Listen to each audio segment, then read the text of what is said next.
மணி செய்திகளை வழங்குவதற்காக நான் சிவரஞ்சனி. முதலில் தலைப்புச் செய்திகளை பார்க்கலாம்.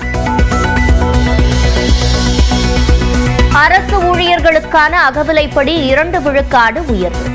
பண்டிகை கால முன்பணம் 20,000 ரூபாயாக அதிகரிக்கப்படுவதாக முதலமைச்சர் மு.க.ஸ்டாலின் அறிவிப்பு.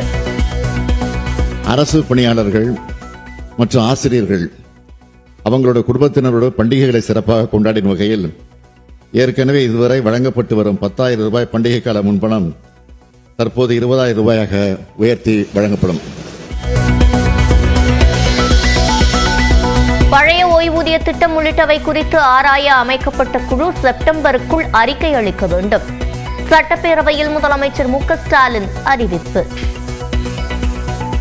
பழைய ஓய்வூதிய திட்டம், பங்களிப்பு ஓய்வூதிய திட்டம் மற்றும் ஒருங்கிணைந்த ஓய்வூதிய திட்டம் ஆகிய 3 ஓய்வு திட்டங்கள் குறித்து விரிவாக ஆராய்ந்திட ஒரு குழு அமைத்து அந்த குழு தனது அறிக்கை மற்றும் பரிந்துரையை செப்டம்பர் மாதம் 30ஆம் தேதிக்குள் சமர்ப்பித்த அறிவுறுத்தப்படும்.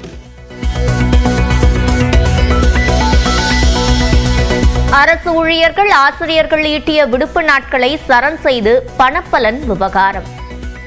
வரும் அக்டோபர் மாதம் முதல் 15 நாட்களை சரண் செய்யலாம் என முதலமைச்சர் அறிவிப்பு.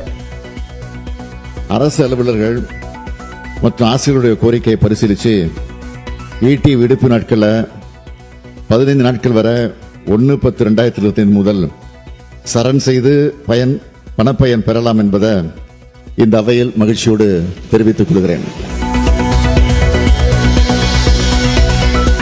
அமைச்சர் பதவியை ராஜினாமா செய்த செந்தில் பாலாஜி பொன்முடி. நீதிமன்ற நெருக்கடியால் இருவரும் விலகியதால் முதலமைச்சரின் பரிந்துரையை ஏற்று ஆளுநர் அறிவிப்பு. செந்தில் பாலாஜி வசமிருந்த மின்சாரத்துறை அமைச்சர் சிவசங்கருக்கும் மதுவிலக்கு ஆயத்தீர்வைத்துறை அமைச்சர் முத்துசாமிக்கும் கூடுதல் பொறுப்பாக ஒதுக்கீடு. பொன்முடி வசமிருந்த வனத்துறை அமைச்சர் ராஜகண்ணப்பனுக்கு மாற்றம்.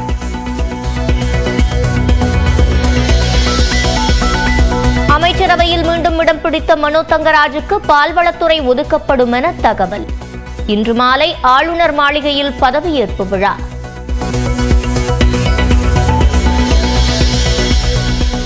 பஹல்காமில் தாக்குதல் நடத்திய பயங்கரவாதிகள் கிஷ்த்வர் மலை வழியாக தப்பியோட முயற்சி. இரவு நேரத்தில் வீடுகளுக்குள் புகுந்து உணவுகளை திருடிச் சென்றதாகவும் தகவல். எல்லை கட்டுப்பாட்டு பகுதியில் தொடர்ந்து 4வது நாளாக பாகிஸ்தான் ராணுவம் அத்துமீறி தாக்குதல்.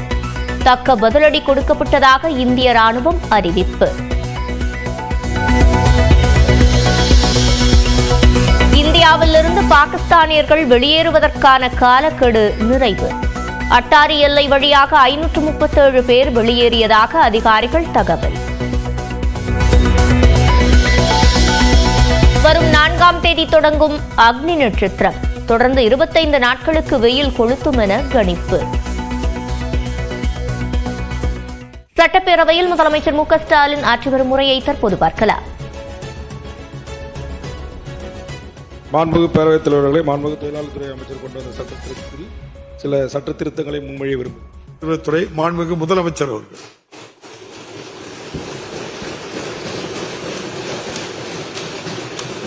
மாண்புமிகு பேரவைத் தலைவர் அவர்களே, காவல், உள்துறை, மதுவிலக்கு மற்றும் ஆயத்தீர்வைத்துறை பற்றிய மானிய கோரிக்கை எண் 22 கீழ் வருவாய் கணக்கில் ரூபாய் 12,903 கோடியே 83,90,000 மூலதன கணக்கில் ரூபாய் 408 கோடியே 18,53,000 மற்றும் கடன் கணக்கில் ரூபாய் 23 கோடி 50,01,000 ஆகியவற்றுக்கு மேற்படாத தொகைகள் அரசுக்கு வழங்கப்பட வேண்டும் என கோருகிறேன்.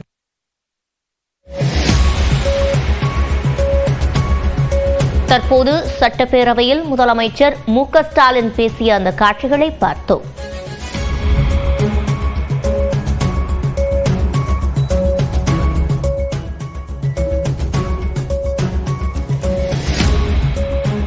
அரசு ஊழியர்களுக்கு அகவிலைப்படி உயர்வு உள்ளிட்ட 9 அறிவிப்புகளை முதலமைச்சர் மு.க.ஸ்டாலின் இன்றைய தினம் வெளியிட்டார். அரசு அலுவலர்கள் ஈட்டிய விடுப்பை சரண்டர் செய்து பலன் பெறும் நடைமுறை அக்டோபரிலேயே அமல்படுத்தப்படுவதாக அவர் அறிவிப்பினை வெளியிட்டார்.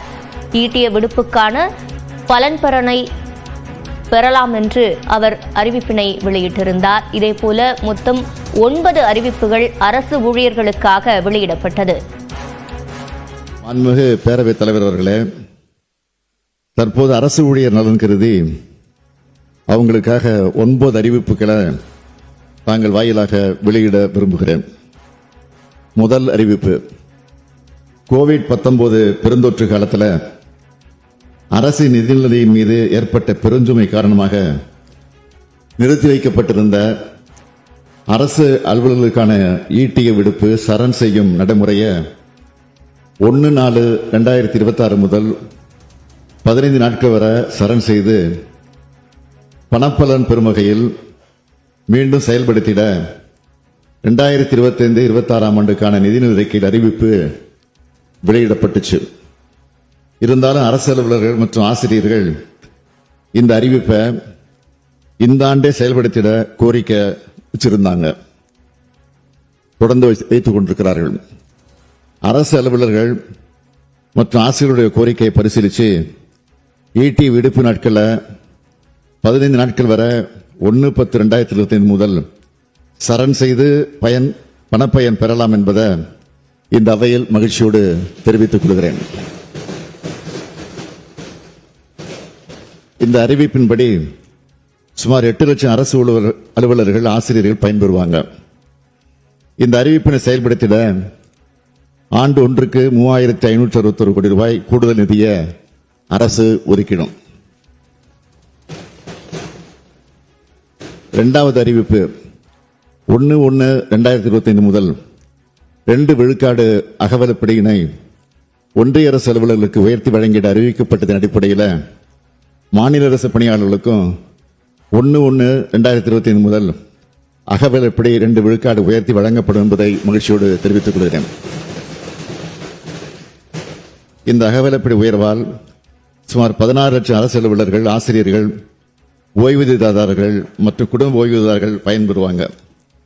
இந்த உயர்வினை நடைமுறைப்படுத்திட ஆண்டு ஒன்றுக்கு 1252 கோடி ரூபாய் கூடுதல் நிதி செலவிடப்படும். மூன்றாவது அறிவிப்பு, அரசு பணியாளர்கள் மற்றும் ஆசிரியர்கள் அவங்களோட குடும்பத்தினரோட பண்டிகைகளை சிறப்பாக கொண்டாடின வகையில் ஏற்கனவே இதுவரை வழங்கப்பட்டு வரும் 10,000 ரூபாய் பண்டிகை கால முன்பணம் தற்போது 20,000 ரூபாயாக உயர்த்தி வழங்கப்படும். இதனால் ஒவ்வொரு ஆண்டும் சுமார் 8 லட்சம் அரசு ஊழியர்கள் மற்றும் ஆசிரியர்கள் பயன்பெறுவாங்க. நான்காவது அறிவிப்பு, அரசு பணியாளர்களோட குழந்தைகள் உயர்கல்வி பயில்வதில் இந்த அரசு மிகுந்த அக்கறை கொண்டுள்ளது. இந்த அடிப்படையில் அரசு பணியாளர்களுக்கு வழங்கப்படும் கல்வி முன்பணம் இந்த ஆண்டிலிருந்து தொழிற்கல்வி பயில 1 லட்சம் ரூபாயும், கலை மற்றும் அறிவியல் மற்றும் பாலிடெக்னிக் பயில 50,000 ரூபாயும் உயர்த்தி வழங்கப்படும். இந்த கல்வி முன்பண உயர்வால் தங்களின் குழந்தைகள் உயர்கல்வி பயில விரும்பும் அரசு பணியாளர்கள் மற்றும் ஆசிரியர்கள் பயன்பெறுவாங்க. ஐந்தாவது அறிவிப்பு, அரசு பணியாளர்கள் மற்றும் ஆசிரியர்கள் தமது பணிகாலத்தில் தேவையின் அடிப்படையில் திருமண முன்பணமாக பெண் ஊழியர்களுக்கு 10,000 ரூபாய் மற்றும் ஆண்களுக்கு 6,000 ரூபாய் வழங்கப்படுகிறது. இதனை பல மடங்கு உயர்த்தி அரசு அலுவலர்கள், ஆசிரியர்கள் அனைவருக்கும் மொத்தமாக 5 லட்சம் ரூபாயாக உயர்த்தி வழங்கப்படும்.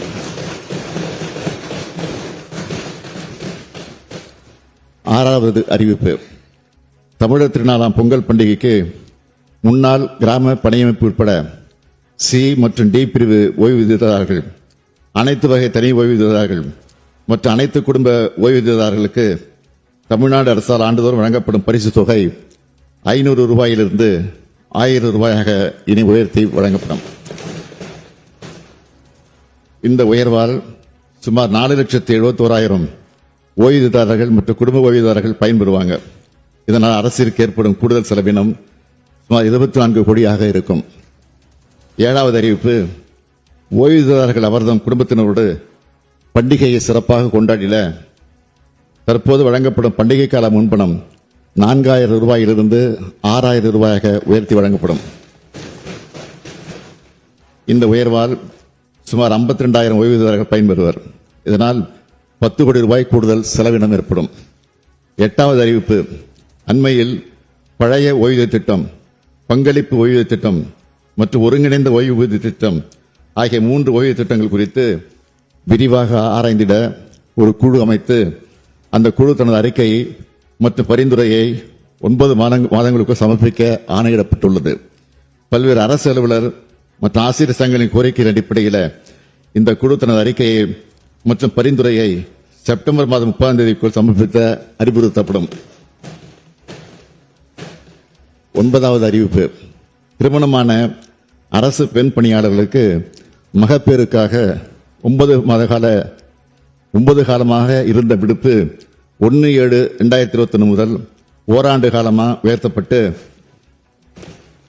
ஊதியத்துடன் கூடிய மகப்பேறு விடுப்பு அரசால் வழங்கப்பட்டு வருது. ஆனால் தற்போதுள்ள விதிகளின்படி மகப்பேறு விடுப்பு காலம் தகுதிகான் பருவத்திற்கு ப்ரொபேஷன் பீரியட் கணக்கில் எடுத்துக்கொள்ளப்படுவதில்லை. இதன் காரணமாக அரசு பணிகளில் பணியாற்றி வரும் பல்லாயிரக்கணக்கான இளம் மகளிர் மகப்பேறு விடுப்பு எடுத்ததால தகுதிகான் பருவத்தை உரிய காலத்திற்கு முடிக்க முடியாம அவங்களுடைய பதவி உயர்வு பாதிக்கப்படுவதுடன் பணிமூப்பினை இழக்கும் நிலையும் ஏற்படுது. மகளிர் முன்னேற்றத்திற்காக அனைத்து முயற்சிகள் எடுத்து வரக்கூடிய இந்த அரசு பணிகளில் பணியாற்றி வரும் மகளிரின் பணி உரிமைகளை பாதுகாக்கும் வகையில் இனி வரும் காலங்களில் அரசு ஊழியர்களின் மகப்பேறு விடுப்பு காலத்தின அவர்கள் தகுதிகான் பருவத்திற்கு கணக்கில் எடுத்துக்கொள்ளலாம் என்று முடிவு செய்துள்ளது என்பதை தங்கள் வாயிலாக தெரிவித்துக் கொள்கிறேன். தலைவர் கலைஞர் வழியில் அரசு ஊழியர்களுக்கு அரணா, அரசு ஊழியர்கள் நலனின் அக்கறை கொண்ட அரசா திராவிட மாடல் அரசு என்றும் தொடரும் என்று கூறி